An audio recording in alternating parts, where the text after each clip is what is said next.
আমাদের বাংলাদেশে যারা ক্ষমতার চেয়ারে বসে আছে, ওমর ফারুকও কিন্তু অর্ধ পৃথিবীর খলিফা, ঠিক কিনা বলেন?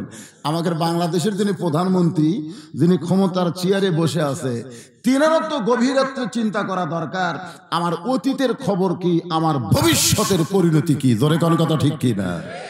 খালি এই দুইটা খেয়াল যদি আপনারা করতে পারেন, তাহলে আপনাদের দ্বারা আমাদের দ্বারা সুন্দর আমল করা সম্ভব। যদি এখন মনে করেন কি হনুরে, 6 তলা বিল্ডিং এর উপরে যায় 1.5 লাখ টাকার খাট, 12,000 টাকার কম্বল, রাত 9টার সময় ওড়ে তামানে দিয়া বলতে যে কি হনুরে, আমার বাড়ি আমার ঘর আমাক নামাইকে। মানে বর্তমানে বিশাল কিছু হয়ে গেছে, আমার বাড়ি আমার ঘর আমাক নামাইকে, এই বলে কয় কি হনুরে। কম বলতেছে মুখের উপরে। কয়টার সময়? রাত 9টার সময়। তবে ঘুমানোর আগে একটা কথা মারাত্মক বলেছে যে আমাক নামাইকে। রাত 3টার সময় আল্লাহ একটা ভূমিকম্প দিয়েছে। জোরে কোন কি কম্প?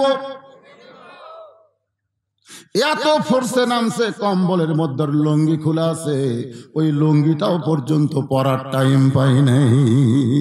তাহলে তোমার বর্তমান হলো 6 তলা বিল্ডিং এর উপরে 1.5 লাখ টাকার খাট আর 12,000 টাকার কম্বল, আর তোমার ভবিষ্যৎ হলো ন্যাংটা হইয়া নামা। কথা কন না কি হনুরে।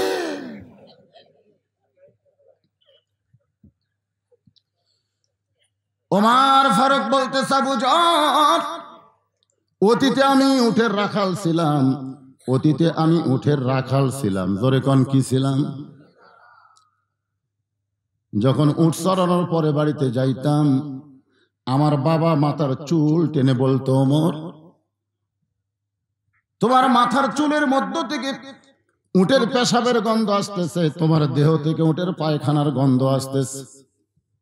ওমর ফারুক বলে, বাবা, উট চড়াইতে চড়াইতে আমার চোখে ঘুম ধরতেছিল, আমি ঘুমিয়ে গেছিলাম বাবা। আমি যখন ঘুমায় গেছি তখন উট পেশাব পায়খানা করেছে, তার ছিটা ফোঁটা আমার শরীরের মধ্যে ঢুকেছে। উমরের বাবা তিরস্কার করে বলে, তুই গাধা, তুই গাধা, তুই গাধা, তুই গাধা। যে উমরকে তার বাবা গাধা গাধা বলে তিরস্কার করেছে, আজকে সেই উমরকে আল্লাহ অর্ধ পৃথিবীর খলিফা বানাইছে। এটা উমরের যোগ্যতায় নয়, এটা কেবল মাত্র আল্লাহর কোরআনের ওসিলায়। লিল্লাহে তাকবীর। এজন্যই কোরআনের শুরুতে আল্লাহ বলেছে সূরা বাকারা। কোরআনের শুরুতে যে সূরা নাম কি? বাকারা। আর কোরআনের শেষে যে সূরা নাস। তার মানে কি?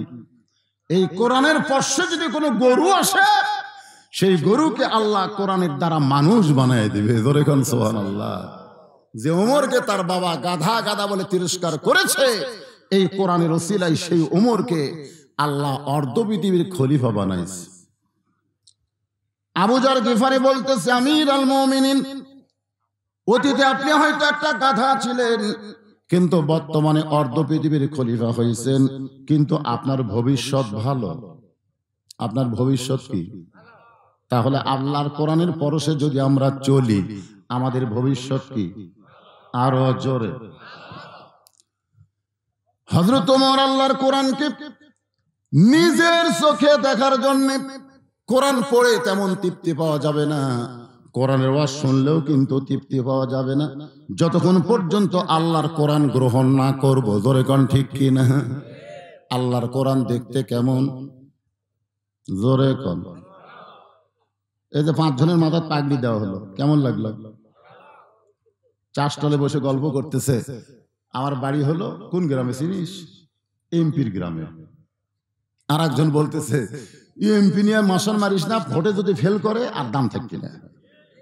আমার বাড়ি হলো এসপির গ্রামে, এসপি।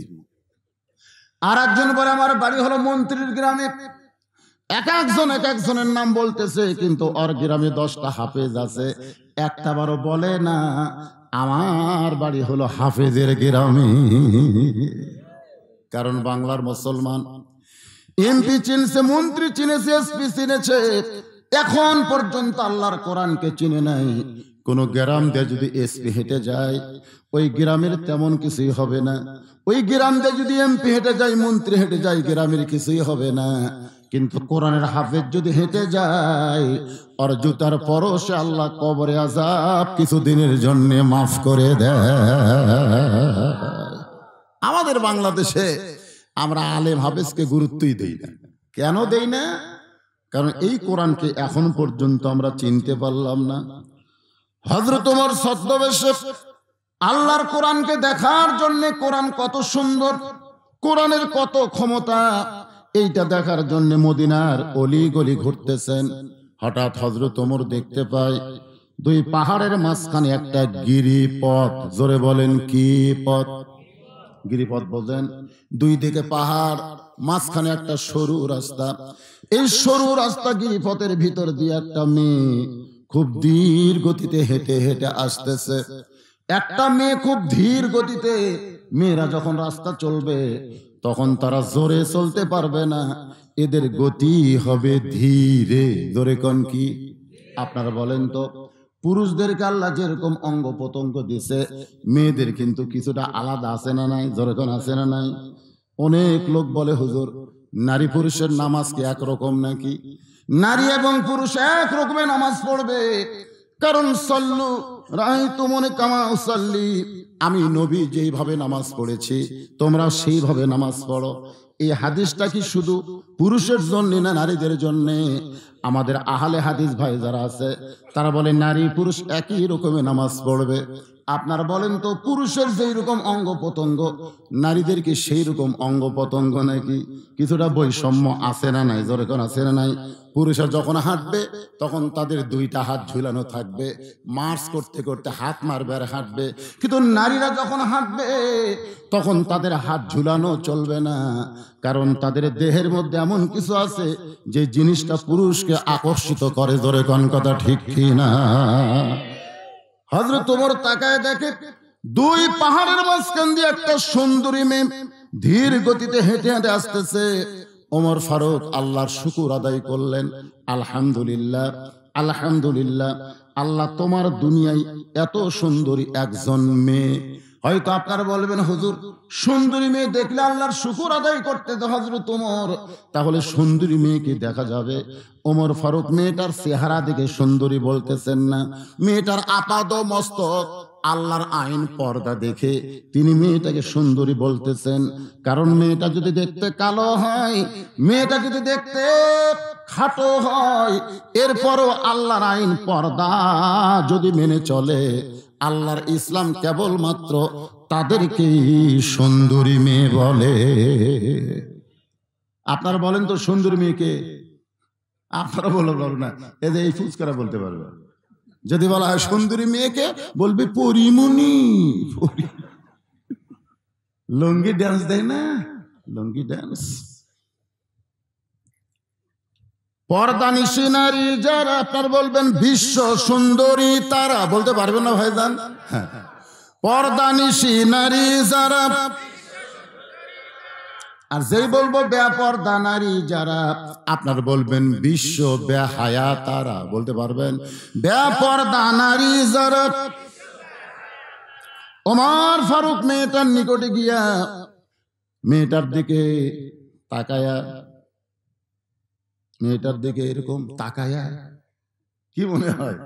কুল্লিল মুমিনিনা ইয়াগুদ্দু মিন আবসারিহিম, যারা প্রকৃত মুমিন হবে তারা কোনো মেয়ে মানুষের দিকে তাকাবে না, তাদের নজর থাকবে নিচের দিকে। সুবহানাল্লাহ করেন না কেন? আজকে বাংলাদেশে আল্লাহর কোরআনের আইন যদি সরকার চালু করে দেয়, একটা মেয়ে মানুষ ধর্ষিত হবে, কিন্তু সরকারের আইন দিয়ে নারী নিরাপত্তা দিবার চায়, আল্লাহর কোরআনের আইন চালু হয় না। যতই আইন করো, যতই আইন করো, নারী নিরাপত্তা দেওয়া যাবে না। নারী নিরাপত্তা দিবার গেলে আমার আল্লাহর কোরআনের আইন চালু করতে হবে। ওমর ফারুক বললেন, মা এই নির্জন পথে তুমি একা একা চলতেছ, তোমার সামনেও কোনো মানুষ নাই, পিছনেও কোনো মানুষ নাই, ওমর ফারুক মেয়েটাকে লক্ষ্য করে বলতেছে, এই নির্জন পথে তুমি একা একা চলতেছো, তোমার সামনেও কোনো মানুষ নাই, পিছনেও কোনো মানুষ নাই, তোমার অন্তরে কি কোনো ভয় ডর হয় না? মেয়েটা বলে, পথিক তুমি কি হযরত ওমরকে চেনো? সুবহানাল্লাহ কবেন না? মেয়েটা হযরত ওমরকে বলতেছে, পথিক তুমি কি হযরত ওমরকে চিনো? যদি ওমরকে চিনতে তাহলে এরকম বেসাইজা কথা বলতা না। কারণ যেদিন থেকে হযরত ওমর আল্লাহর কোরআন দিয়া রাষ্ট্র চালায়, সেদিন থেকে পৃথিবীর এক প্রান্ত থেকে আর এক প্রান্তে একটা মেয়ে যাবে, ওই মেয়েটার কলিজায় কেবলমাত্র আল্লাহর ভয় ছাড়া অন্য কারো ভয় থাকবে না। সেদিন ষোড়শী, বলেন, সেদিন ষোড়শী নির্জন পথে যাবে, কোনো জন কটু কথা কবে না। পথে আর প্রান্তরে সম্পদের মোহে পড়ে খুন আর রাহাজানি হবে না। সবাই বলেন, যদি মেনে চলি কোরআন। সুন্দর আমল যদি করবার চাই, কোরআন ছাড়া করার বুদ্ধি আছে? তাহলে সকলে বলেন, যদি মেনে চলি কোরআন আর রাসূলের বিধান, সকলেই শান্তিতে থাকবে, বাংলার আকাশে কলেমার পতাকা যেদিন দুলবে। ওমর ফারুক বললেন, মা তুমি যে ধীর গতিতে চলতেছো, আমার মনে হয় তোমার ভিতরে কোনো দুঃখ লুকে আছে। তুমি একজন দুঃখী নারীর মতন হাঁটতেছো, তুমি যে ধীরে ধীরে চলতেছো, আমার মনে হয় তোমার ভিতরে কোনো দুঃখ লুকে আছে। এই কথা হযরত ওমর মেয়েটাকে বলার সঙ্গে সঙ্গে মেয়েটা বলে, পথিক আসলেই আমি একজন দুঃখী নারী। আজকে 6 দিন হলে হযরত ওমরকে আমি খুঁজে বেড়াই। মেয়েটা বলতেছে, পথিক আসলেই আমি একজন দুঃখী নারী, আজকে 6 দিন হলে হযরত ওমরকে আমি খুঁজে বেড়াই। ওমর ফারুক বলতেছেন, মা তুমি কি পাগলি নাকি? যে ওমর অর্ধ পৃথিবীর খলিফা, সেই ওমরকে 2 পাহাড়ের মাঝখানে খুঁজতেছো। ওমরকে যদি পাবার চাও তাহলে বঙ্গভবনে যাও, ওমরকে যদি পাবার চাও তাহলে রাষ্ট্রভবনে যাও, সংসদ ভবনে যাও। 2 পাহাড়ের মাঝখানে ওমরকে খোঁজো।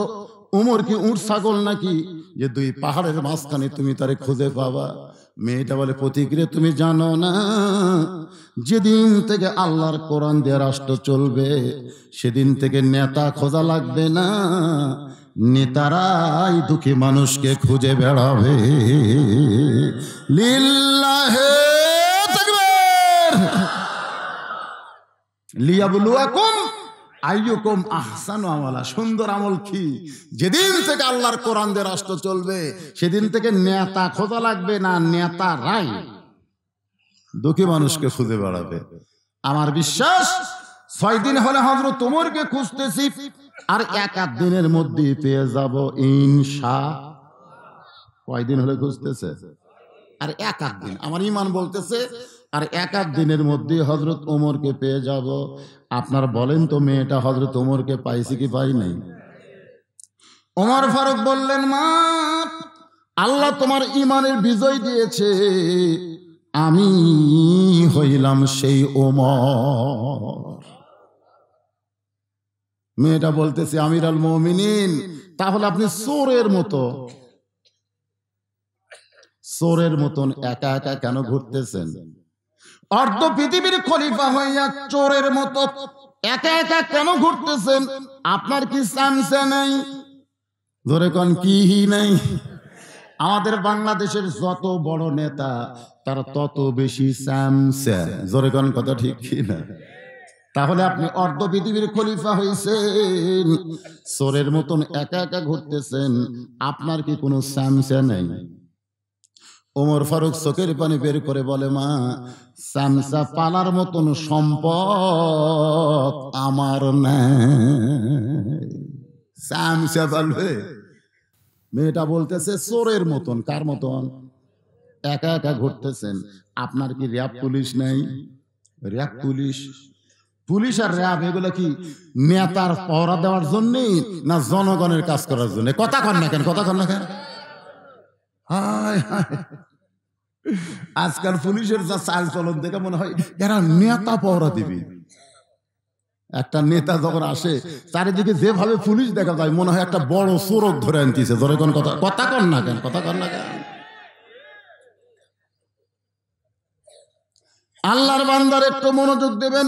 ওমর ফারুক সঙ্গে সঙ্গে মেয়েটার সামনে আল্লাহর কোরআন থেকে তেলাওয়াত করলেন, ইন্নামাল মুমিনুনাল্লাযীনা ইযা যুকিরাল্লাহু ওয়াজিলাত কুলুবুহুম ওয়া ইযা তুলিয়াত আলাইহিম আয়াতুহু যাদাতুহুম ঈমানা ওয়া আলা, বলেন, ওয়া আলা রাব্বিহিম ইয়াতাওয়াক্কালুন। যখন কোরআন দিয়ে রাষ্ট্র চলবে তখন মানুষের ইমানের জজবা এত বেড়ে যাবে, র‍্যাব লাগবে না, পুলিশ লাগবে না, স্বয়ং আল্লাহ পাক তাকে হেফাজত করবে। ধরে কান সুবহানাল্লাহ। ওয়া আলা রাব্বিহিম ইয়াতাওয়াক্কালুন। ওমর ফারুক বললেন, মা তুমি যে আজকে 6 দিন হলো আমাকে খুঁজতেছো, কি দুঃখ নিয়ে আমারে খুঁজতেছো?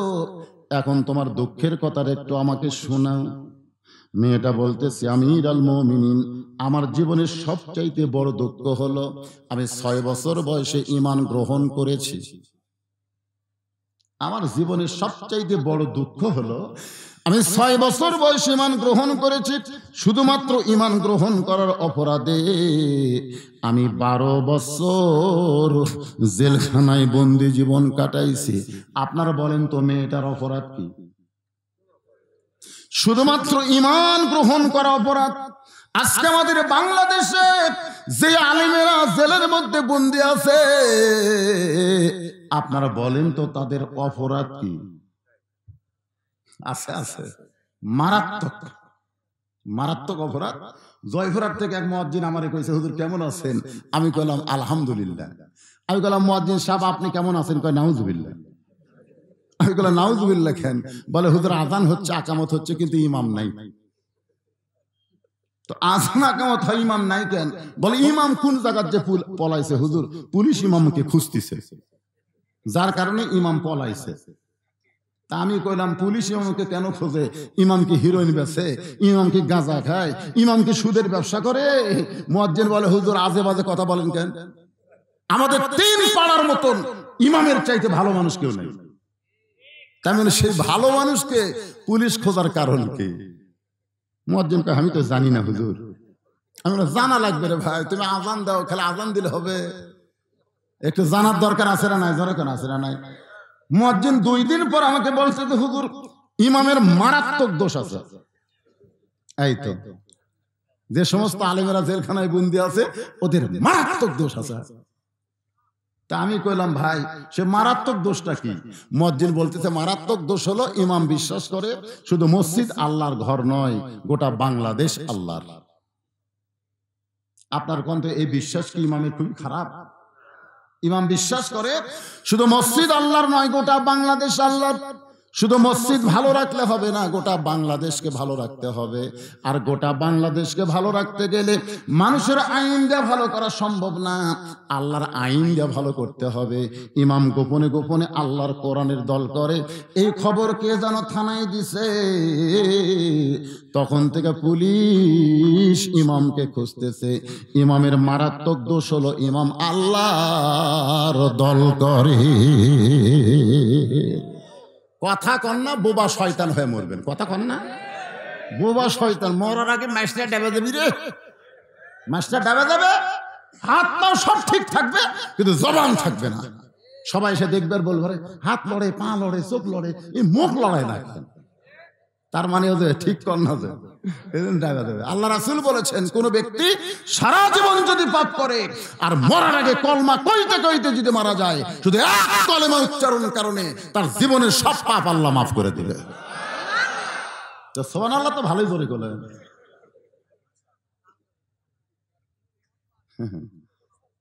বাংলাদেশের মানুষ কথা কয় না দেখে 30 টাকার পেজ 300 টাকা দিয়েছে, তাহলে কথা বন্ধ।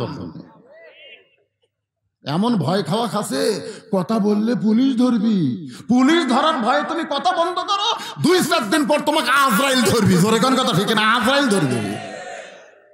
পুলিশ ধরলে তো টেকা দিয়ে বের হওয়া যায়, আমার বহু ধরছে, আমি বাড়াছি, অসুবিধা নেই। কিন্তু আজরাইল ধরলে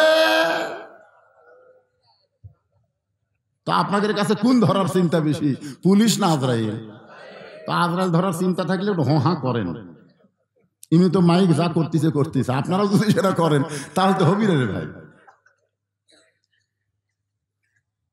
ওমর ফারুক বললেন, বলো মা, কি দুঃখে তুমি আমারে খুঁজতেছ? মেয়েটা বলে, আমার জীবনের সবচাইতে বড় দুঃখ হলো আমি 6 বছর বয়সে ঈমান গ্রহণ করেছি। শুধুমাত্র 12 বছর আমি জেলখানায় বন্দি জীবন কাটাইছি। সকালবেলা 3টা করে চাবুক, বিকালবেলা 3টা করে চাবুক মারেছে। আমার দেহের এমন কোনো জায়গা নাই যেই জায়গায় চাবুকের আঘাত লাগে নাই। আমিরুল মুমিনিন, আমি যেই দেশের জেলখানায় বন্দী ছিলাম সেই দেশের নাম হলো রোম দেশ। জোরে বলেন, দেশের নাম কি? রোম দেশ। আপনি রোম পারস্য দখল করার পরে আল্লাহর কোরআন দিয়ে রাষ্ট্র চালানো শুরু করলেন। আপনি ঘোষণা করে দিলেন, কোরআন দিয়ে যখন কোন রাষ্ট্র চলবে ওই রাষ্ট্রে জেলখানার কোনো দরকার নাই, জেলখানার দরজাগুলো মুক্ত করে দাও। আপনার আইনের জেলখানার দরজা মুক্ত হলো, কিন্তু আমার দাদা খ্রিস্টান, আমার বাবা খ্রিস্টান, আমার দেশের সবাই খ্রিস্টান। আমি একজন মুমিনা নারী, জেলখানাতে মুক্ত হয়ে আমি কোথায় যাইতে পারি? এ কারণে 6টা দিন হলে 2 পাহাড়ের মাঝখানে আপনাকে খুঁজতেছি। যদি আপনার দেখা পাই তাহলে আপনার কাছে এই দুঃখী মেয়েটা একটু আশ্রয় চায়।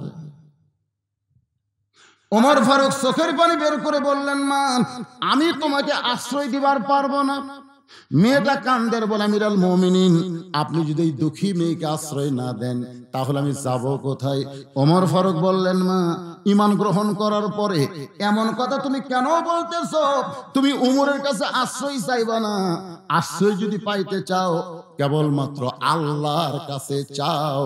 যে আল্লাহর ঈমান গ্রহণ করেছো সে আল্লাহর ইসলাম তোমাকে অধিকার দিয়েছে। তোমার অধিকার আছে মা, তুমি কি কও? ইসলামে অধিকার নাই? ধনীদের সম্পদে গরিবের অধিকার নাই? জোরাকার আছে না নাই? আজ তুমি 3 তলা 4 তলা 7 তলা বানাও, ব্যাংকে কোটি কোটি টাকা হিসাব করো, ওই টাকা তোমার না। কোটি টাকার মধ্যে 2.5 লাখ টাকা গরিবদেরকে বুঝা না দিলে তুমি জান্নাতে যাবার পারবা না। তুমি যতই হজ করো, তুমি যতই মাদ্রাসা করো, তুমি যতই মসজিদে টাইলস দাও, কাম হবে না। আগে গরিবের 2.5 টাকা দিয়া তারপরে যা পারো করো। কোরআন দিয়ে যখন রাষ্ট্র চলবে 2.5 টাকা যাকাত দিতেই হবে। জোরে কোন কথা ঠিক? যেদিন থেকে আল্লাহর কোরআন দিয়ে রাষ্ট্র চলবে সেদিন একটা গরিব মানুষ ধনী বাড়ির দরজায় যাবে না, বরং প্রত্যেকটা ধনী মানুষ গরিবের বাড়ির দরজায় যাবে। গরিবেরা খালি দরজা খুলে বসে থাকবে, গরিবেরা এরকম সিনা টান করে দরজা খুলে বসে থাকবে। আর ধনীরা টাকালি দেয়, বলি ভাই, এ ভাই তাড়াতাড়ি টাকালে আমাকে জান্নাতে যাওয়ার ব্যবস্থা কর, কারণ তুই টাকা না দিলে আমার জান্নাতে যাওয়া যাবে না। গরিব যদি খটাস করে দরজা বন্ধ করে দেয়, মাফ করো, টাকা লিবার পারলাম না, ওটি কান্দা লাগবে। কারণ ওই 2.5 টাকা না দেওয়া পর্যন্ত আর ওই 97.5 টাকা হালাল হচ্ছে না। যে 2.5 টাকা দিবে তখন 97.5 টাকা হালাল, যতক্ষণ পর্যন্ত না দিবি ততক্ষণ 100 হারাম। আমার কথা কি বুঝতেছেন? তাহলে আল্লাহর কোরআনে অধিকার আছে না নাই? গরিবের অধিকার, ধনীর অধিকার, নারীর অধিকার, পাগলের অধিকার, ইয়েতিমের অধিকার, ক্ষুধার্তদের অধিকার আছে না নাই? আছে। কিন্তু আমরা সেই কোরআন দেখতে পাই না বলে আজকে আমরা অধিকার মানুষের কাছে চাই। ওমর ফারুক বললেন, মা, ইসলাম তোমাকে অধিকার দিয়েছে। মেয়েটা বলতেছে, আমিরুল মুমিনিন, ইসলাম আমাকে কি অধিকার দিল? ওমর ফারুক বললেন, তোমার বয়স কত? মেয়েটাকে ওমর ফারুক বলতেছেন, তোমার বয়স কত? আপনারা এতক্ষণ কি বুঝলেন মেয়েটার বয়স কত? মাশাআল্লাহ, কারণ 6 বছর বয়স ঈমান গ্রহণ করেছে, 12 বছর জেলখানায় বন্দি জীবন কাটাইছে। এই কারণেই মেয়েটা বলতেছে আমিরুল মুমিনিন আমার বয়স হলো 18 বছর। ওমর ফারুক বললেন মা 18 বছরের যৌবনা কোনো মেয়ে যদি ইসলামের ভিতরে থাকে তার 1 নম্বর অধিকার হলো ভালো একটা ছেলের সঙ্গে বিবাহ বসা। বহু অধিকার আছে, তার মধ্যে 1 নম্বর হলো কি বসা? বিবাহ বসা। কারণ বিয়া না বসা পর্যন্ত মানুষের চরিত্রের গ্যারান্টি নেই। আচ্ছা, আমাদের ছেলেরা কত বছর বয়সে বিয়ে করতে চায়? একটা হলো সরকারি আর একটা হলো দরকারি। সরকারি হলো 22 আর মেয়েদের 18 হলো, এটা সরকারি। আর আপনার বলেন দরকারি বয়স কখন? দরকারি যে বয়সে বউ দরকার। এখন যদি আমি দরকারি বয়স বলি তাহলে অনেকেই আমার বিরুদ্ধে কেস করবে, সরকার করে দিতে 22 আর হুজুর কমাচ্ছে কেন? আপনাদের বিবেকের উপরে আমি দিলাম বিচার, দরকারি আর সরকারি। বর্তমান সরকার বাল্য বিয়ে বন্ধ করেছে কিন্তু বাল্য প্রেম বন্ধ করবার পারেনি। এখন কথা ঠিক না? আমার এলাকায় ক্লাস 3 একটা ছাত্র ক্লাস 2 এর মেয়েকে নিয়ে বার হয়ে গেছে। এটার নাম হলো বাল্য প্রেম। ধরেন এটার নাম কি? কিন্তু বাল্য বিয়া বন্ধ করছে। বাল্য বিয়া সরকার বন্ধ করছে কিন্তু বাল্য প্রেম বন্ধ করে নাই। বাল্য প্রেম যতদিন বন্ধ না করবে ততদিন যুবক যুবতীর চরিত্রের কোনো গ্যারান্টি। ওমর ফারুক বললেন মা তোমার কোনো অভিভাবক নাই, কারণ তোমার দাদা খ্রিস্টান, তোমার বাবা খ্রিস্টান, যেই দেশে তুমি জন্মগ্রহণ করেছো ওই দেশের সবাই খ্রিস্টান। এই মুহূর্তে তোমার কোনো অভিভাবক নাই। আমি অভিভাবক হইয়া একটা ছেলের খবর দিচ্ছি মা, দেখো তো ছেলেটা তোমার পছন্দ হয় কি না। মেয়েটা বলতেছে ছেলে কিন্তু ভালো হওয়া লাগবে। ওমর ফারুক বললেন 1 নম্বর ভালো, খালি ভালো। মেয়েটা যদি বলতো ছেলেটা কিন্তু সুন্দর হওয়া লাগবে, জোরে কোন কি হওয়া লাগবে? সুন্দর একজন বাংলাদেশে আছে, তার নাম হলো শাকিব খান। আর ভালো একজন আছে, তার নাম হলো নাজমুস সাকিব। নাজমুস সাকিব পৃথিবীর 80টা মুসলিম কান্ট্রির মধ্যে কোরআন তেলাওয়াতে 1 নম্বর। জোরে কোন কয় নম্বর? আর শাকিব খান লুচ্চা নম্বর। আমাদের বগুড়ারই জামাই হয়েছিল, আমাদের বগুড়ার জামাই কিনতে হয়েছিল শাকিব খান। অপু বিশ্বাসের বাড়ি আবার বগুড়া, ওই আমাকে জামাই হয়েছিল, শালা লুচ্চা। বিয়া করছে বাংলার জনগণ কেউ জানে না। যখন অপু বিশ্বাসে বাচ্চা হচ্ছে তখন জানিছে নাম শাকিব খান হলে কি হবে, চেহারা সুন্দর হলে কি হবে। 1 নম্বর লুচ্চা। ধরে কোন কথা কর না কেন? আর নাজমুস সাকিব আর চেহারা হয়তো শাকিব খানের মতন সুন্দর নয়, একটু খাটো খোটো হতে পারে, কিন্তু 1 নম্বর ভালো, যে গোটা বিশ্বের মধ্যে কোরআন তেলাওয়াতে ফার্স্ট হয়ে গোল্ডেন পুরস্কার পাইল। জোরে কোন সুবহানাল্লাহ। মেয়েটা কিন্তু বলতেছে একটা ভালো ছেলের খবর দিবেন। ওমর ফারুক বললেন ছেলেটার নাম হলো আব্দুল্লাহ, তার বাবার নাম হলো ওমর, যোগ্যতা হলো 6 লক্ষ হাদিসের হাফেজ, লম্বায় হলো 6 ফুট 2 ইঞ্চি, গায়ের রং ফর্সা, অতীব সুন্দর। ছেলেটার নাম হলো আব্দুল্লাহ। খুব খেয়াল করবেন, ওমর ফারুক একটা ভালো ছেলের খবর দিচ্ছে। ছেলেটার নাম কি? বাপের নাম কি? ওমর। 6 লক্ষ হাদিসের হাফেজ, 6 ফুট 2 ইঞ্চি লম্বা, গায়ের রং ফর্সা, দেখিতে খুবই সুন্দর। এমন একটা ভালো ছেলের খবর আমার কাছে আছে গো মা। ওই ছেলের সঙ্গে তোমাকে বিয়া দিয়া তোমাকে আমার বৌমা বানায়া আমার বাড়িতেই তোমাকে অধিকার দিবার চাই। লিল্লাহে তাকবীর। অর্ধ পৃথিবীর খলিফা, অর্ধ পৃথিবীর খলিফা তার ছেলের সঙ্গে বিয়া দিয়ে বৌমা। জোরে কোন কি মা? তাহলে মেয়েদের অধিকার আছে না নাই? বিয়ার পরে কিসের অধিকার? বৌমা। আপনাকে বৌমা কত শরম লাগতেছে কেন? আপনাকে বেটার বউ নাই? বেটার বউ আপনারা কি করে ডাকেন? বৌমা। কিন্তু অনেকে বলতে পারতেছেন না, কারণ বৌমা, কারণ বর্তমান বেটার বউয়ের যে ব্যবহার, এই তো বউ দরজা। উই কি বউ মানে বউ দজ্জাল।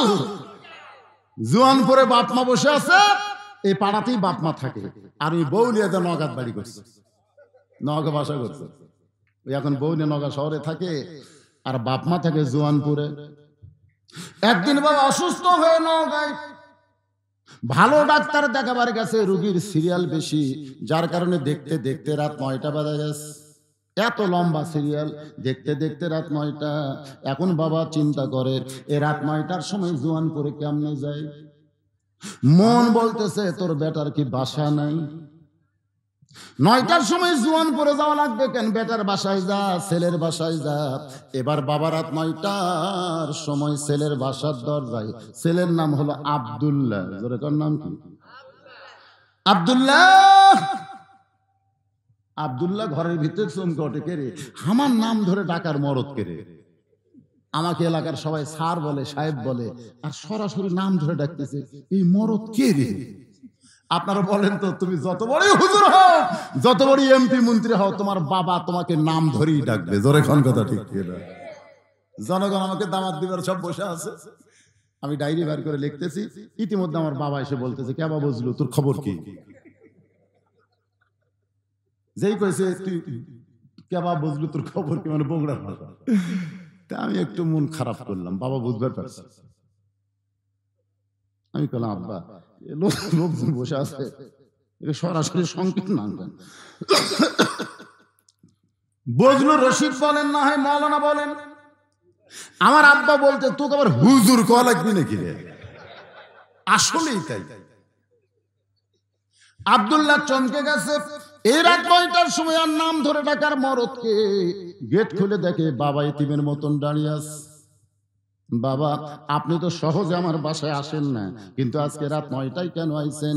বাবা বলতেছে, বিপদে পড়ে আইছি। ডাক্তার দেখাইতে দেখাইতে রাত 9টা বাজে গেছে, এখন এত রাত্রে জুয়ানপুরে কেমনে যায়? আজকে রাতটা কষ্ট হলেও তোর বাসা থাকবার চাই, মন তো চায় না, মন তো চায় না রে।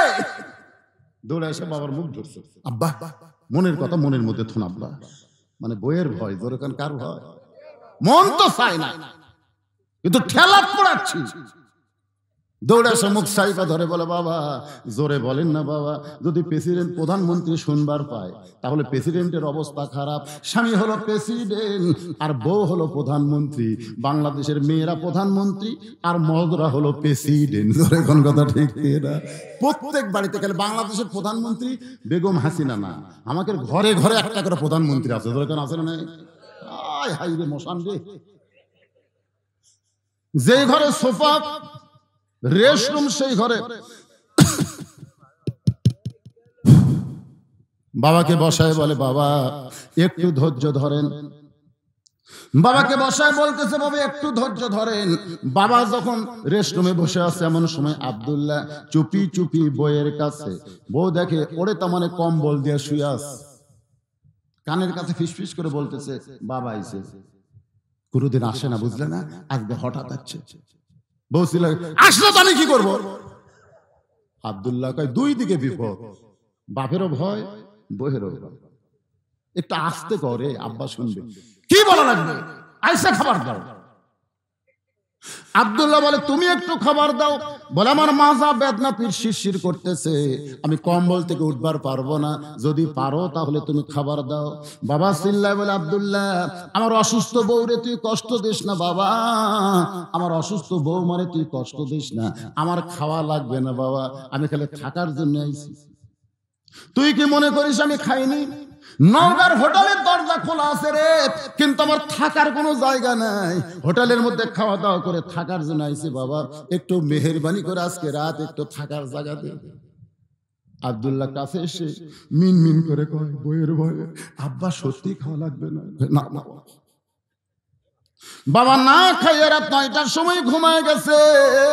আব্দুল্লাহর মনের মধ্যে অশান্তি, এতদিন পরে বাবা আসলো আর বইয়ের কারণে বাবার খাওয়া হইল না। আপনারা বলেন তো, ছেলের মধ্যে বাবার মধ্যে দয়া আছে না নাই? ওই দজ্জাল, ওই দজ্জালের কারণে কি করবে? রাত যখন 11টা বাজে, এমন সময় আব্দুল্লাহর শালা 11টার সময় দরজায় গেটে ডাকতেছে, শেফালি আপা। আব্দুল্লাহর বইয়ের নাম হলো শেফালি। শেফালি সঙ্গে সঙ্গে বিড়াল যেমন ইন্দুর ধরার জন্য লাভ মারে, আব্দুল্লাহর বউ কম্বল ফেলে দিয়ে স্বামীর উপর দিয়ে মারছে লাভ। আব্দুল্লাহ চেতন পায় দেখে কম্বল আছে, বউ নাই। বউটা গেল কোন জায়গায়, গেট খুলে বলতে যে ভাইজান এত রাত্রে কোত্থেকে? বলে ক্যারাম বোর্ড খেলতে খেলতে রাত হয়ে গেছে আপা, আমি একটু ঘুমাবার চাই। পাগল হয়েছিস তুই, আমার কলিজার টুকরা ভাই, তুই না খাইয়া ঘুমাইলে আমার চোখে ঘুম ধরবে না। বল ডাইনিং টেবিলের চেয়ারে বসানোর পরে মাছ গরম, গোস্ত গরম, ভাত গরম, সব গরম করে ভাইয়ের সামনে দিয়ে বলতে যে খাবাই খাবাই, তুই না খাইলে আমার কলিজার মধ্যে শান্তি নাই। আব্দুল্লাহ ঘরের ভিতর থেকে চিন্তা করে, আমার বাবা না খাইয়া ঘুমায় গেল, তোর মাজা বেদনা, পিঠ শিরশির করে, এখন ভাইয়ের সামনে খাবাই খাবাই, তুই না খাইলে আমার শান্তি নাই। বার হয়ে দেখে 5 তরকারি গরম ভাত, শালার মাথায় বইয়ের হাত। ডাইনিং টেবিলে 5 তরকারি গরম ভাত, আর শালার মাথায় বইয়ের হাত দিয়ে বলতে খাবাই খাবাই, তুই না খাইলে আমার কলিজার মধ্যে কোনো শান্তি নাই। আব্দুল্লাহ আস্তে আস্তে বাবা যেই ঘরে ঘুমাই, ওই ঘরের জানলার কাছে জিরো বাল্বে বাবার মুখটা দেখতে পায়। বাবার শুকনা মুখ দেখে আব্দুল্লাহর চোখ দিয়ে দর দর করে পানি পড়তেছে।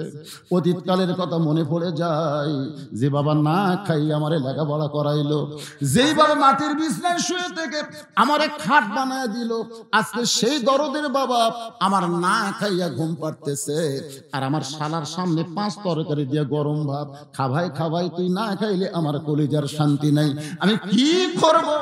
এমন সময় দুনিয়ার কোন মানুষের আইন নয়, সরাসরি আল্লাহর কোরআনের আইন, লিয়াবলুয়াকুম আইয়ুকুম আহসানু আমালা ওয়া কাযা রাব্বুকা আল্লা তা'বুদু ইল্লা ইয়াহু ওয়া বিল ওয়ালিদাইনি ইহসানা। কার আইন? যারা বলেন কার আইন? আল্লাহর আইন। আল্লাহর আইন বলতেছে দরকার হলে যে বউ তোর বাবা আসলে মাজার বেদনা, পিঠ শিরশির করে, এই কথা বলে কম্বল ছাড়েনি, এরকম 1000 বউ থাকলে তালাক দে, তালাক দে। যে না খেয়ে ঘুম পাড়তেছে সে তোর কে? তালাক দে। যে না খেয়ে ঘুম পাড়তেছে সে তোর কে? আল্লাহর ইবাদতের পরেই যার সেবা শুশ্রূষা দয়া মহব্বত করতে হবে, সেটা হলো তোর বাপ মা। সুবহানাল্লাহ। তোর বাবা না খেয়ে ঘুম পাড়তেছে, আর তোর শালার সামনে গরম ভাত আর 5 তরকারি, আইয়ুকুম আহসানু আমালা, এই মুহূর্তে তোমার সুন্দর আমল কি? বাবা না খেয়ে ঘুম পাড়তেছে, আর শালার সামনে 5 তরকারি গরম ভাত, এই মুহূর্তে তোমার আমল কি? আহসানু আমালা, আহসান মানে সুন্দর আমল কি? আব্দুল্লাহ চিন্তা করতেছে সুন্দর আমল পাশে, একটু চিন্তা করলি সুন্দর আমল পাওয়া যাবে। সুন্দর আমল চিন্তা করতেছে, উটি বলা একটা বেলান আছে, ধরে কোন কি বলা, যে শহরত তার লাঠি খাটা থাকে না ভাই রে।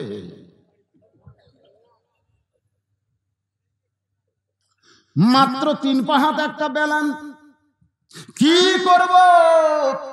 বিবেক বলতেছে সব জায়গাত মারিস না, কারণ নারী নির্যাতনের কেস আছে, পুরুষ মানুষ নির্যাতনের কেস নাই। তোর বাবা না খায়া ঘুম পাড়তেছে, শালার সামনে 5 তরকারি গরম ভাত, পুরুষকে কত বড় নির্যাতন করতেছে। তোর কোন কথা ঠিক করে কথা কর না, ঠিক কিনা?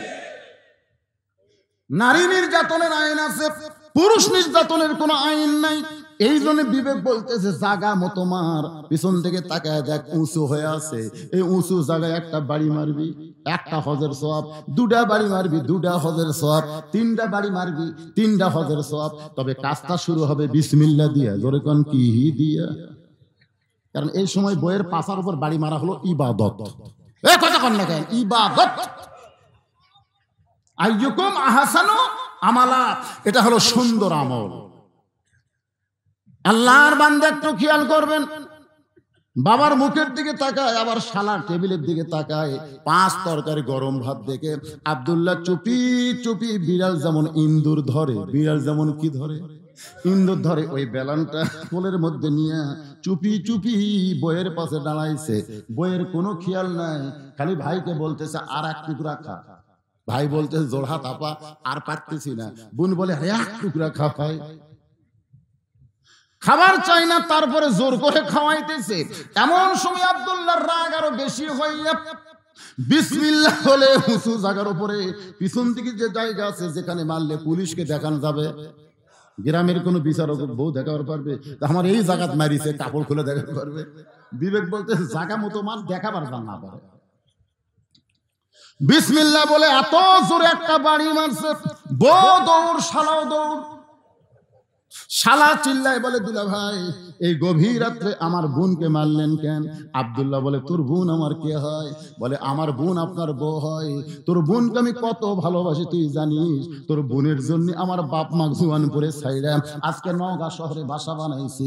এই নওগাঁ শহরের বাসা কিন্তু আমার বাপ মার জন্য বানাই নাই, তোর বোনের জন্য বানাইছি। তোর বোনকে আমি এত দয়া করি, তোর বোনের জন্য আমি শহর ছেড়ে গ্রামে যাই না। সে আদরের বউকে আমি কেন মারলাম? আয় দেখা যা। শালা বলতে দুলা ভাই আমাকেও মারবেন নাকি? বলে মারার জন্য না, একটু দেখাবার চাই। এবার শালার হাত ধরে নিয়ে গেছে বাবা যেই ঘরে ঘুমাই, তাকায় দেখে দুলা ভাইয়ের বাপ ঘুম পাড়তেছে। শালা বলে দুলা ভাই আপনার বাবা কখন আইছে? বলে 9টার সময়। তোর বোন কইলো মাজা বেদনা পিঠ শিরশির করে, আমার বাবার সামনে খাবার দেয়নি, কম্বল ছাড়ে নাই, আমার বাবা রাগ করে না করে ঘুমাইছে। আর তোর সামনে 11টার পরে 5 তরকারি গরম ভাত, আইয়ুকুম আহসানু আমালা। বললে শালা বল এই মুহূর্তে আমার সুন্দর আমল কি? শালা বলতেছে দুলা ভাই আর একটা মারেন, আর একটা মারেন। এই মানুষের জাত না, এই বাপের আত্মীয় পছন্দ করে কিন্তু শ্বশুরের আত্মীয় দুই চোখকে দেখবার পারে না। ওমর ফারুক বলে মা এই মুহূর্তে তোমার অধিকার হলো আমার আব্দুল্লাহর সঙ্গে তোমার বিয়া দিয়া তোমাকে আমার বৌমা বানায়া আমার বাড়িতেই তোমাকে অধিকার দিবার চাই। সুবহানাল্লাহ। মেয়েটা বলতেছে আমির আল মুমিনিন আপনি কিন্তু বলেছেন একটা ভালো ছেলের সঙ্গে আমার বিয়ে বসার অধিকার আছে। ওমর ফারুক বলতেছে আমার আব্দুল্লাহর চাইতে ভালো কোনো ছেলে তো আমার চোখে পড়ে না। মেয়েটা বলতেছে ভালো করে খোঁজেন, ভালো করে খুঁজেন দেখেন তো আপনার আব্দুল্লাহর চাইতে ভালো করে ছেলে আছে কিনা। ওমর ফারুক বললেন 6 লক্ষ হাদিসের হাফেজ, 6 ফুট 2 ইঞ্চি লম্বা, যেই সুন্দর চেহারা, বাবা হলো ওমর অর্ধ পৃথিবীর খলিফা, এরপরেও কি তোমার ছেলেটা ভালো মনে হয় না? মেয়েটা বলতেছে আমির আল মুমিনিন আমি একটা ছেলের নাম বলবো, আপনি চিন্তা করে দেখেন তো সে আব্দুল্লাহ ভালো না সেই ছেলে ভালো? ওমর ফারুক শুনতে বলে মা তোমার কাছে কোনো ছেলের খবর আছে কিনা? মেয়ে বলতেছে ছেলের নাম হলো হোসাইন, বাবার নাম হলো আলী, মায়ের নাম হলো ফাতেমা, আর নানার নাম হলো মুহাম্মাদুর রাসূলুল্লাহ। এখন আপনি বলেন আব্দুল্লাহ আর হোসাইন এই দুইজনের মধ্যে ভালো কোনটা? না আপনাদের কাছে না, মেয়েটা ওমর ফারুকের কাছে শুনবার চাইছে। আপনি কইলেন একটা ভালো ছেলের সঙ্গে আমার বিয়ে বসার অধিকার আছে, তার আব্দুল্লাহ ভালো না হোসেন ভালো? আপনি যদি এই মুহূর্তে বলেন আব্দুল্লাহ ভালো, আব্দুল্লাহর সঙ্গে বিয়ে বসতে আমার কোন আপত্তি। কিন্তু যদি সঙ্গে সঙ্গে ওমর ফারুক চোখের পানি নিয়ে বললেন সাইদুস শাবাবে আহলুল জান্নাহ হাসান হোসাইন রাদিয়াল্লাহু তাআলা আনহুমা এই দুনিয়াতে যত ভালো ছেলে থাক না কেন সবচাইতে ভালো ছেলে হলো হাসান আর হোসাইন। কারণ তারা ভালো হওয়ার কারণেই এই দুইটা যুবককে জান্নাতি যুবকদের সর্দার আল্লাহ বানায় দিয়েছে। জোরে কান সুবহানাল্লাহ। মেয়েটা বলতেছে তাহলে হোসেনের মতন ভালো ছেলে যদি থাকে আপনার আব্দুল্লাহকে আমি বিয়ে করব কেমনে? তাহলে আমার অধিকার তো ইসলাম দিবার পারলো না। ওমর ফারুক বললেন মা আমার বড় ভুল হয়ে গেছে।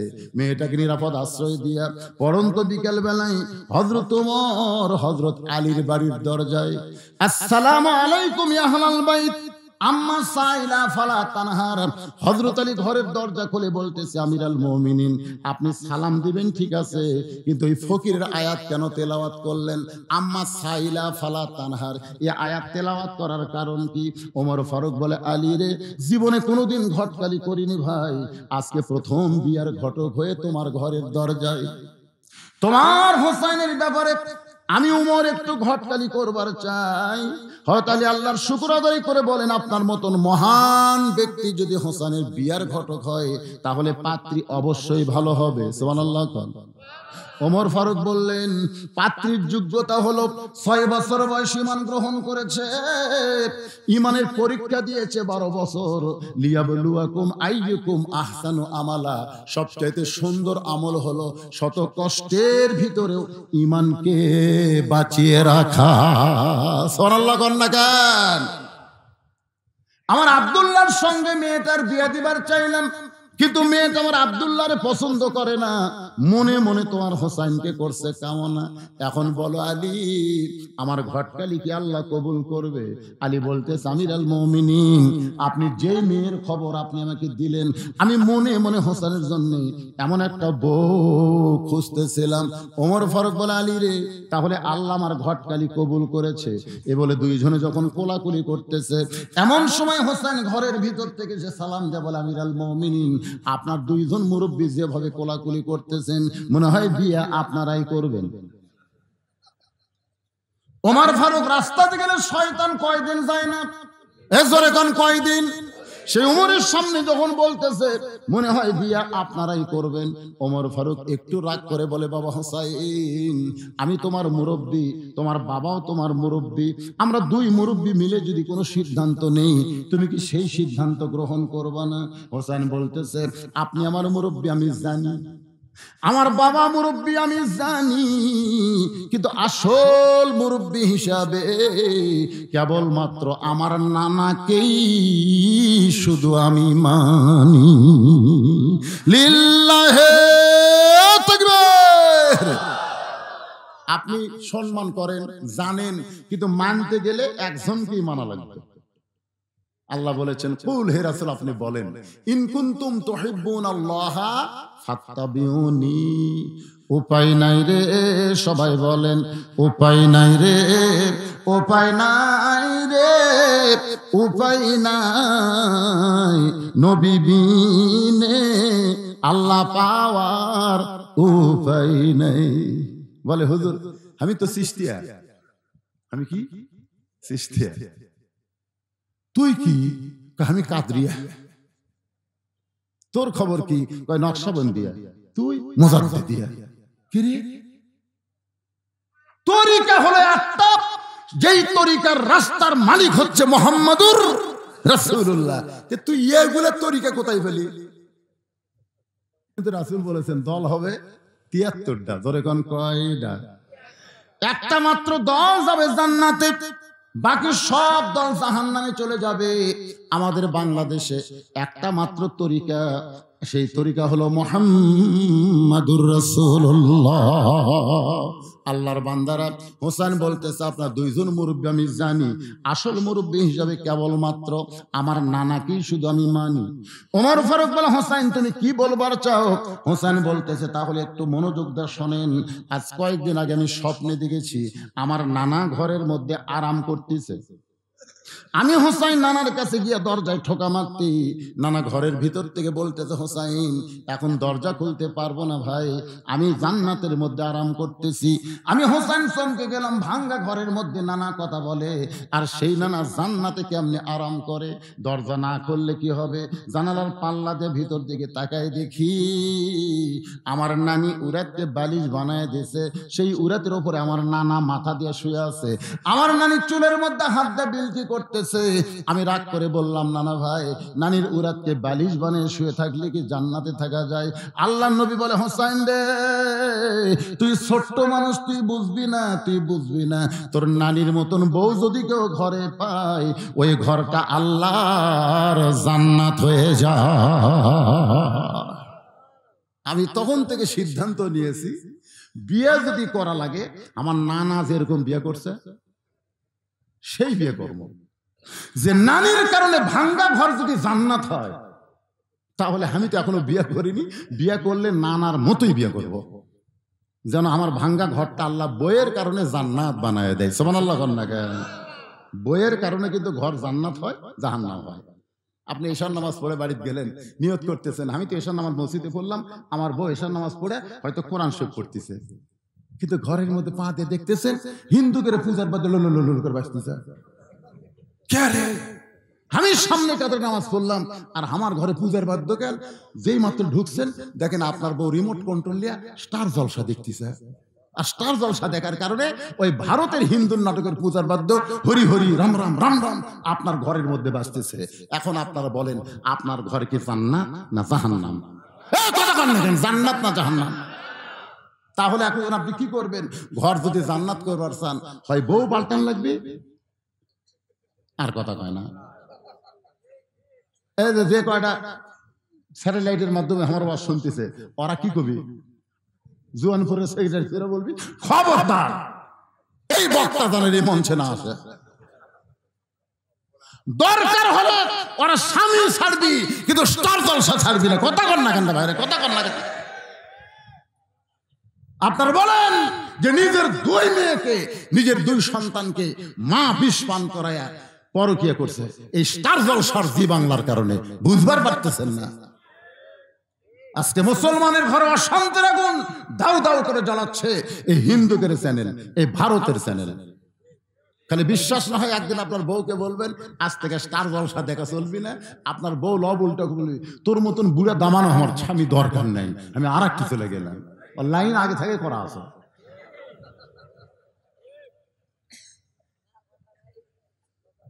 পিছনে যারা বসে আছেন আমার কথা কি বুঝতেছেন? হোসাইন বাবার কাছে গিয়ে বলে বাবা মেহেরবানি করে বলেন তো আমার মা আপনার কেমন বউ? আমার মা আপনার কেমন বউ? হতালির চোখ দিয়ে দর দর করে পানি পড়তেছে। সুবহানাল্লাহ। হোসেন বলে বাবা আপনি যেমন আমার মাকে বিয়ে করে আপনার ভাঙ্গা ঘরকে জান্নাত পাইছেন, শুধু জান্নাত পান নাই, আমার মা হলো খাতুনি জান্নাত। ও বাবা আমার নানা যেমন বিয়ে করছে আমার নানি, ভাঙ্গা ঘর আল্লাহ জান্নাত বানায় দিছে। ভাবিয়া করিও কাজ, করিয়া ভাবিও না। আমি এখনো বিয়ে করিনি বাবা, বিয়ে করার আগে দেখে শোনা বিবাহ করতে। ওমর ফারুক বলে হোসাইন আমি যে মেয়ের ঘটকালি করতেছি এই মেয়েটা অত্যন্ত ভালো বাবা, এই মেয়েটা অত্যন্ত ভালো। ওমর ফারুকের মুখের দিকে তাকায় হোসেন বলতেছে আপনি মনে কষ্ট নিয়েন না, আপনার ভালো হলে চলবে না, আমার হওয়া লাগবে। বিয়া কি আপনি করবেন না আমি করব? বলে তোমার সঙ্গে ঘটকালি করতেছি, তাহলে আপনি ভালো বললে হবে না, আমার ভালো বলতে হবে। ওমর ফারুক বলে হোসেন তুমি কেমনে মেয়েটাকে খারাপ বলতেছো? ওমর ফারুকের দিকে তাকায় হোসেন বলে আমি মেয়েটাকে খারাপ বলতেছি না, তবে আমি সিদ্ধান্ত নিয়েছি যে মেয়ে আমার 3টা প্রশ্নের উত্তর দিবার পারবে আমি সেই মেয়েকে বিবাহ। যে মেয়ে আমার কয় প্রশ্ন? 3টি প্রশ্নের উত্তর দিবার পারবে আমি সেই মেয়েকে বিয়ে করতে চাই। ওমর ফারুক বলে হোসাইন তুমি যে 3টা প্রশ্ন করবে বাবা সেই প্রশ্নগুলো কি কি? হোসাইন বলতেছে আমি কি পাগল নাকি? আমি যাকে প্রশ্ন করব তার সামনেই প্রশ্ন আউট হবে, অন্য কারো সামনে প্রশ্ন আউট করব না। ওমর ফারুক বলে আলী রে রাসূল বলেছেন আনা মাদিনাতুল ইলমি ওয়া আলিউ বাবুহা, আমি হচ্ছি ইলমের শহর, আলী হচ্ছে তার দরওয়াজা। তুমি এত বড় জ্ঞানী ব্যক্তি, বলো তো হোসেন যে 3টা প্রশ্ন করবে এ সম্পর্কে তোমার ধারণা কি? আলী বলতেছে জীবনের প্রথম শুনলাম। সুবহানাল্লাহ। হোসেন যে 3টা প্রশ্ন করে বিয়ে করবে এইটা আমি বাবাও কোনোদিন জানতে পারি নাই। ওমর ফারুক বলতেছে আলী রে আমার ঘটকালি আল্লাহ কবুল করে নাই। কানতে কানতে মেয়েটার ঘরের দরজায় মা আমার আব্দুল্লাহকে স্বামী বলে স্বীকার কর মা, তোর দুনিয়াও শান্তি আখেরাতেও শান্তি হবে। মেয়েটা বলতেছে একটা বারের জন্য আপনি বলেন আব্দুল্লাহ ভালো, আব্দুল্লাহ ভালো, হোসেন চাইতে আব্দুল্লাহ ভালো, আমার কোনো আপত্তি নাই, কিন্তু আব্দুল্লাহর চাইতে যদি হোসেন ভালো হয় তাহলে আমি আপত্তি জানাই। ওমর ফারুক বলতেছে মা আমার আব্দুল্লাহর চাইতে হোসেন 100 গুণ 200 গুণ ভালো হতে পারে, কিন্তু হোসেন তো তেমন একজন ছেলে না যে তুমি বিয়ে বসবার চাইলেই তোমার বিয়ে করবে, বরং যাকে বিয়ে করবে তাকে 3টা প্রশ্ন করবে, উত্তর দিবার পারলে বিয়া, নসেদ বিয়া করবে না। যেই প্রশ্ন আমি জীবনেও শুনি নাই, তার বাপও জীবনের জানে না, তাহলে তুমি কেমনে উত্তর দিবা? মেয়েটা ঘরের ভিতর থেকে বলে ইয়া আমিরাল মুমিনিন হোসেন কি তিনটা প্রশ্ন করবে আমি জানি না, তবে আমার ইমান বলতেছে আমি না পারলেও আমার আল্লাহ পারাবে। সবচাইতে সুন্দর আমল লিয়াবলুয়াকুম আইয়ুকুম আহসানু আমালান, সবচাইতে সুন্দর আমল হলো ইমানের বলে বলিয়ান হয়ে কেউ না পারলেও আল্লাহ পারবে বিশ্বাস করা। সুবহানাল্লাহ কর না কেন? আপনাকে ইমান কি কয়? একজন আমাকে বলতে যে হুজুর যতই ওয়াজ করেন, যতদিন বেঁচে আছে ওই চেয়ার ছাড়বি না, আপনি যতই ওয়াজ করেন। আমি বললাম তোর ইমান কি কয়? আমার ইমান এটা কয়। হাই রে পাগল রে, তুইজ্জু মান তাশা তুযিল্লু মান তাশা বিয়াদিকাল খায়র ইন্নাকা আলা কুল্লি শাইইন কাদির। সম্মান দিয়া চেয়ারত বসানোর মালিককে, আবার ঘাট ধরে নামানোর মালিককে, ভালো মন্দর মালিককে, সমস্ত ক্ষমতার মালিককে। আপনাকে ইমান কি কয়? কয়েকদিন আগে কিন্তু একজন টাকলা ছিলেন না আপনারা ওয়াজের শুরুতে, যখন এই বছর ওয়াজ শুরু করি, হাইরে টাকলার মোশান ভাই, বিসমিল্লাহ তুলে দিবি, রাষ্ট্রধর্ম তুলে দিবি, ইয়ে করবি সে করবি, আলিমের দাড়ি কামে দিবি, একেবারে ভাই বলেছে আলিমদের দাড়ি কামে দেব। আমরা কইলাম আল্লাহ, বর্তমান তো আন্দোলন করার কোনো রাস্তা নাই, মিছিল করলি পুলিশ আগে হামাক ধরবি ভাই, দরকার নাই। গোপনে আমরা আল্লাহ বললাম আল্লাহ আল্লাহ, দুনিয়ার সব আদালত নষ্ট হয়ে গেলে তোমার আদালতে তো কিছু বিচার আছে। আল্লাহ এমন বিচার করলেন ভাই, বাংলাদেশ থেকে পুলে কানাডাত গেল, কানাডা মারলো লাত্তি, দুবাই যা পড়লো, দুবাই এক লাত্তি মারছে, আবার বাংলাদেশ বিমানবন্দর ফিরে যাচ্ছে। শালা কোন দিক দিয়ে পুলে গেছে অনুবীক্ষণ যন্ত্র দিয়ে খুঁজে দেখা যায়নি। তাহলে আল্লাহ তাকে উপর তুলবারও পারে, আবার লাত্তি দিয়ে নামে দিবারও পারে। জোরে কোন কথা কন না কেন? কিছুদিন আগে আফগানিস্তানে সিরিয়ায় যে ইউক্রেনের প্রেসিডেন্ট গুলি করে মুসলমানকে হত্যা করেছে, আজকে সেই ইউক্রেনের প্রেসিডেন্টকে রাশিয়ায় খ্রিস্টান হয়ে মানে বিজাতি হয়ে বিজাতির উপরে গুলি করতেছে। জোরে কোন কথা ঠিক কিনা? আমাকে বলে হুজুর রাশিয়ার ইউক্রেন যুদ্ধ লাগছে, আপনি কোনটার পক্ষে? আমি কইলাম পাগলা, দুটাই বেজন্মা। দূরে কোন দুটাই কি বেজন্মা? বোঝে না, দুটাই বেজন্মা, এরকে জন্মের ঠিক নেই। ওরকে পক্ষে যাই হবি, মান তাসাব্বা বিকওমিন ফাহুয়া মিনহু, ওই পক্ষে আল্লাহ জাহান্নামে ঢুকাবি। তো কয় হুজুর তাহলে কি বলতেছেন? আমি বললাম মরে পাউঁশ হয়ে যায়, মরে পাউঁশ হয়ে যায়। এখন আবার শুনতেছে আমেরিকা নাকি চীনের উপর হুমকি মারতেছে, মারুক শালা, ওরা মেরে মেরে ওরা পাউঁশ হবে, মাঝখানতে আমরা গোটা পৃথিবী ফাঁকা পেয়ে যাবো। জোরে কর কথা ঠিক কিনা? যখন করোনা আসলো, আমাদের বাংলাদেশের করোনার জন্য আমি কিন্তু দোয়া করছি। দোয়া করার পরে চুপ চুপ চুপ চুপ করে কিছুক্ষণ কই, তখন আমার মুসল্লি একদিন বলতে যে হুজুর আপনি তো করোনা মুক্তির জন্য বাংলাদেশে দোয়া করেন, তারপর যে এক এক মিনিট চুপ চুপ করে কেন, সেটা কি?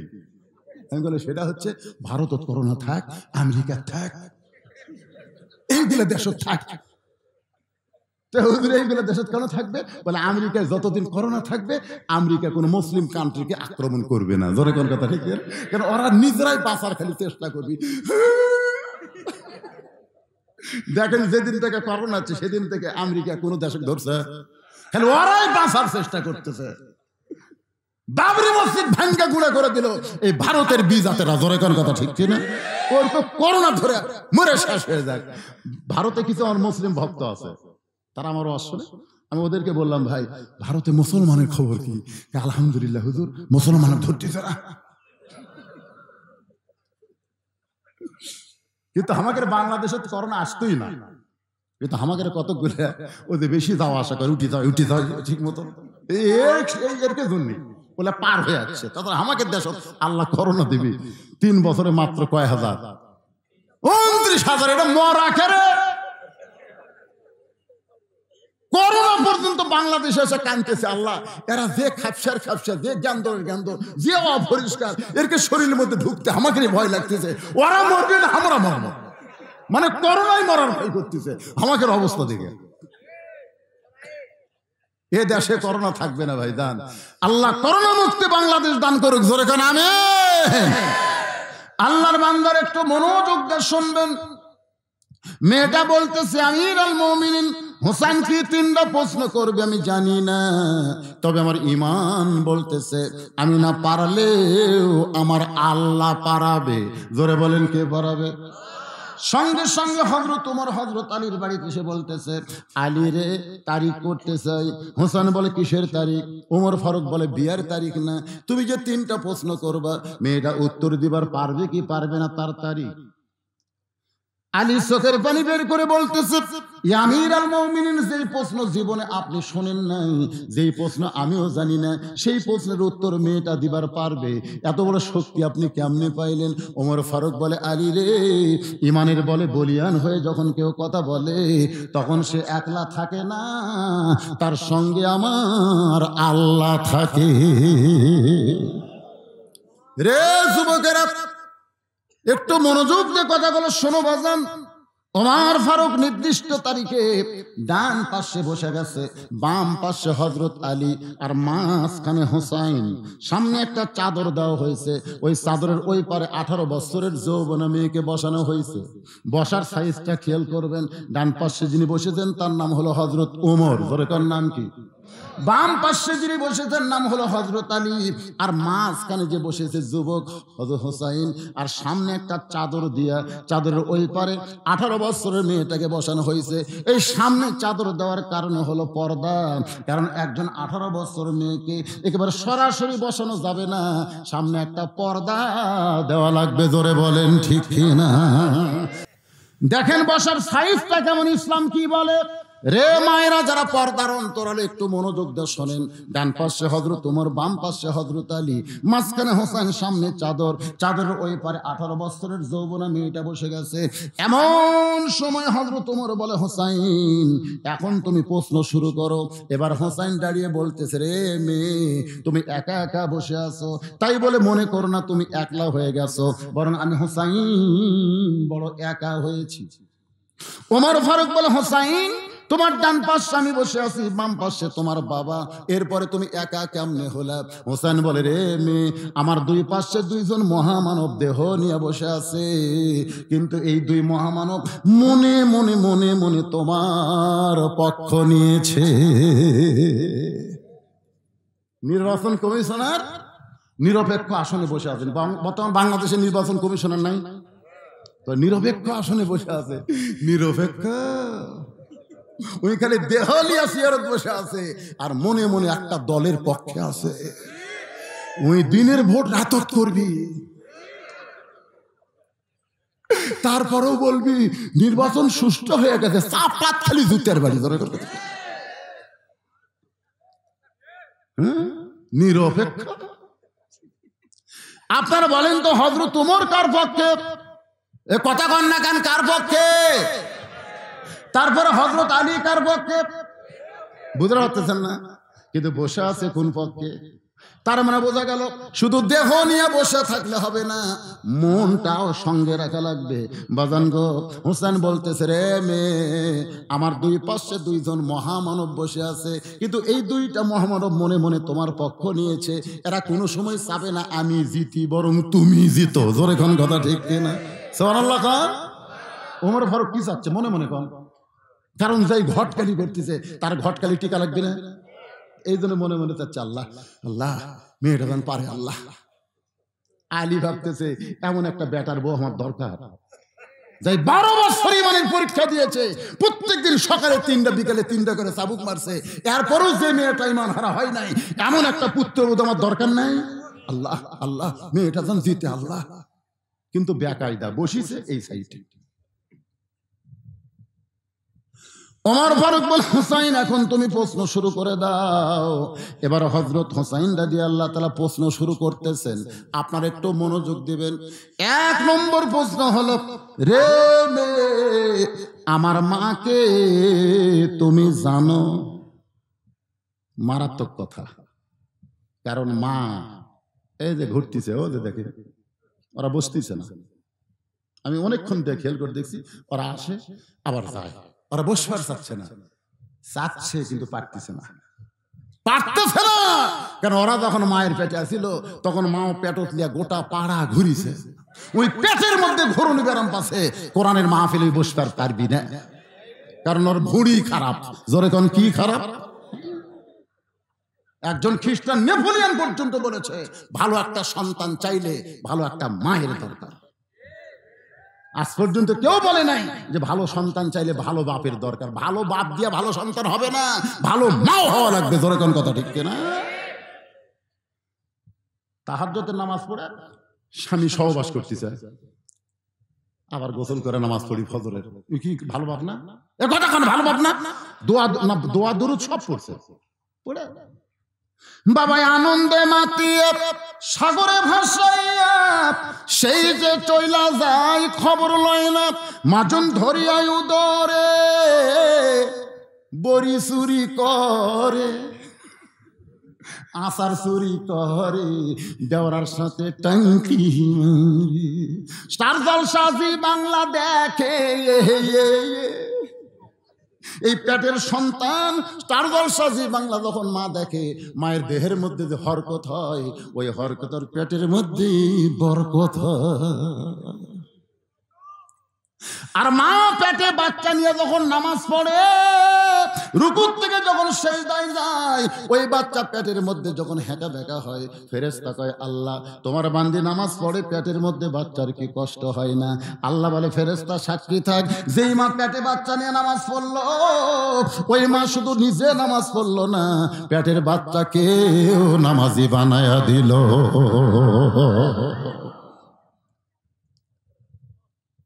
বাজান, আজকে সব ছেলে এক মানের হয় না কেন? আপনারা সব ভালো মায়ের সন্তান, সুবহানাল্লাহ।